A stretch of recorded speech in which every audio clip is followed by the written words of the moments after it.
नमस्कार विद्यार्थी मित्रांनो, तर परत एकदा एक्झाम स्टडी या ऑनलाईन प्लॅटफॉर्मवरती मी मनोज कातडे तुम्हा सर्वांचं मनापासून स्वागत करतोय।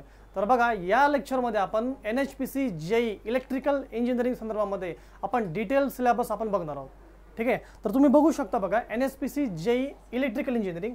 तर याच्यामध्ये ऑलरेडी याच्या अगोदरच्या लेक्चरमध्ये आपण डिटेलमध्ये सांगितलेलं होतं की हा 200 मार्काचा पेपर असेल आणि या 200 मार्काच्या पेपरमध्ये तुम्हाला वेगवेगळे 3 सेक्शन असतील इलेक्ट्रिकल इंजिनिअरिंग संदर्भामध्ये। ओके, तर 140 मार्काचं इलेक्ट्रिकल इंजिनिअरिंग तुम्हाला विचारलं जाईल, त्याच्यानंतर 30 मार्क्सचं तुम्हाला रिझनिंग विचारलं जाईल आणि 30 मार्क्सचं तुम्हाला याच्यामध्ये जनरल अवेअरनेस विचारलं जाईल। ओके, तर डिटेलमध्ये आपण बघतोय आज की नेमकं एक्झाम पॅटर्न याचा कसा असेल। 200 मार्क्सचा पेपर, तर बघा जो फर्स्ट सेशन असेल तर त्याचा सिलेबस मी अगोदर तुम्हाला सांगेन याच्यामध्ये की फर्स्ट सेशन जो आहे जनरल अवेअरनेस। तर जनरल अवेअरनेसमध्ये ह्याच्यावरती तुम्हाला कुठले कुठले मेन पॉईंट्स तुम्हाला करायचे त्याच्यामध्ये। तर फर्स्ट असेल बघा international relation. Okay, international relation तुम्हाला याच्यामध्ये महत्त्वाचं आहे। त्याच्यानंतर फेमस पर्सनॅलिटीजवर तुम्हाला याच्यावरती प्रश्न येतो।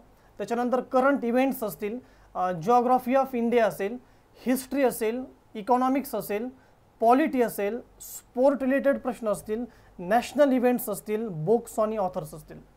ओके, तर हे महत्त्वाचे टॉपिक्स असतील जनरल अवेअरनेसमध्ये। आता मी तुम्हाला सांगेन बघा इंटरनॅशनल रिलेशनमध्ये काय करायचं आहे। इंटरनॅशनल रिलेशनमध्ये सध्या बघा आपले PM मोदी असतील किंवा राष्ट्रपती असतील, तर त्यांचे जे काही रिसेंट दौरे असतील ते कुठे गेले, काय गेले, ओके, त्यांना कुठला पुरस्कार भेटला, किंवा आता रिसेंटली भारत आणि कुठल्या देशामध्ये कुठली एक्सरसाइज चालू आहे, ओके, किंवा रिसेंटमध्ये आपला आणि कुठल्या देशाशी कुठला करार झाला आहे का, तर हे डिटेलमध्ये तुम्हाला करायचं इंटरनॅशनल रिलेशनमध्ये। ओके, फेमस पर्सनॅलिटी संदर्भामध्ये तुम्हाला कुठलं बुक्स वगैरे कोणी लॉन्च केले का, ठीक आहे, कोणाचा मृत्यू वगैरे झाला आहे तर किंवा कोणाला कुठला अवॉर्ड भेटला आहे, तर हे सगळे पॉईंट्स तुम्हाला लक्षात ठेवायचे आहेत। त्याच्यानंतर जिओग्राफीमध्ये बघा देश, राज्य आणि दुसऱ्या देशाशी संबंधित सीमा, ओके, तर हे रिलेटेड तुम्हाला सगळं लक्षात ठेवायचं आहे। त्याच्यानंतर तुम्हाला मी इकॉनॉमिक्समध्ये बघा महत्त्वाचं काय झालं, याच्यामध्ये बँकावरती जास्त प्रश्न येतो, तर ते पण तुम्हाला करायचं आहे। ओके, पॉलिटी असेल, स्पोर्ट्स रिलेटेड जेवढे काही स्पोर्ट्स असतील तर त्या रिलेटेड सगळे प्रश्न तुम्हाला लक्षात ठेवायचे। त्याचे अवॉर्ड्स असतील, विनर कुठल्या खेळ कुठल्या संदर्भामध्ये आहे, किंवा सपोज फुटबॉलमध्ये काही अब्रिव्हिएशन्स असतील, ओके, किंवा क्रिकेटमध्ये काही अब्रिव्हिएशन्स असतील, त्याचे लॉंग फॉर्म असतील तर ते पण तुम्हाला लक्षात ठेवायचे।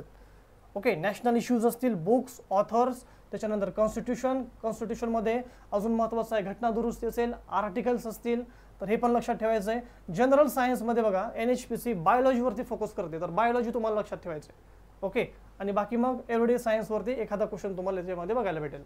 नेक्स्ट जनरल अवेअरनेस हा 30 मार्काचा सेशन आहे। ओके, याच्यानंतर बघा रिझनिंग। तर रिझनिंगमध्ये जर मोस्ट फेमस क्वेश्चन NHPC असेल तर याच्यामध्ये असेल बघा डायरेक्शनवरती, ब्लड रिलेशनवरती, त्याच्यानंतर age, okay, Venn diagram, non verbal series, arguments. तर हे याच्यामध्ये IMP टॉपिक्स म्हणू आपण, first, second, third, fourth, fifth आणि सिक्स्थ, तर हे महत्त्वाचे याच्यामध्ये टॉपिक्स आहेत।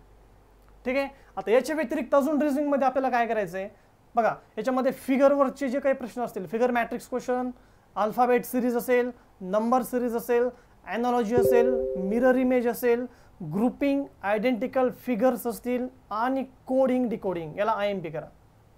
ठीक आहे, तर एवढे सारे पॉईंट्स तुम्हाला रिझनिंग संदर्भामध्ये लक्षात ठेवायचे किंवा सराव करायचे तुम्हाला त्याचा। लक्षात आलं?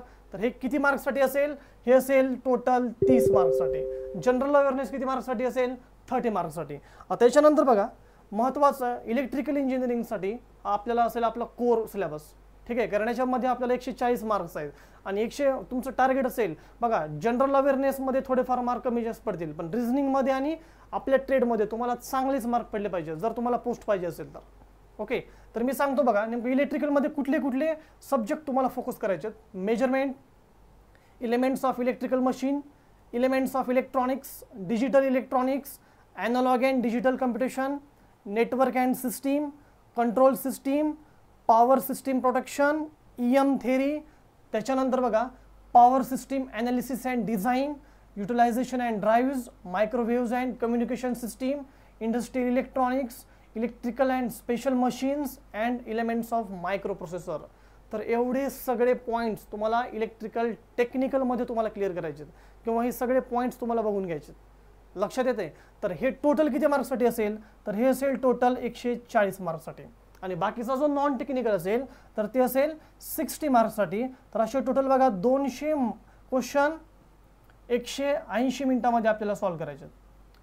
ठीक आहे, लक्षात आलं. तर बघा मी तुम्हाला डिटेलमध्ये सांगितलं की नेमकं इलेक्ट्रिकलच्या मुलांनी नेमकं काय काय करायचं आहे, जनरल अवेअरनेसमध्ये काय करायचं आहे, रिझनिंगमध्ये काय करायचं आहे आणि त्यांच्या टेक्निकल सब्जेक्ट्समध्ये नेमके कुठले कुठले सब्जेक्ट हायलाईट करायचे.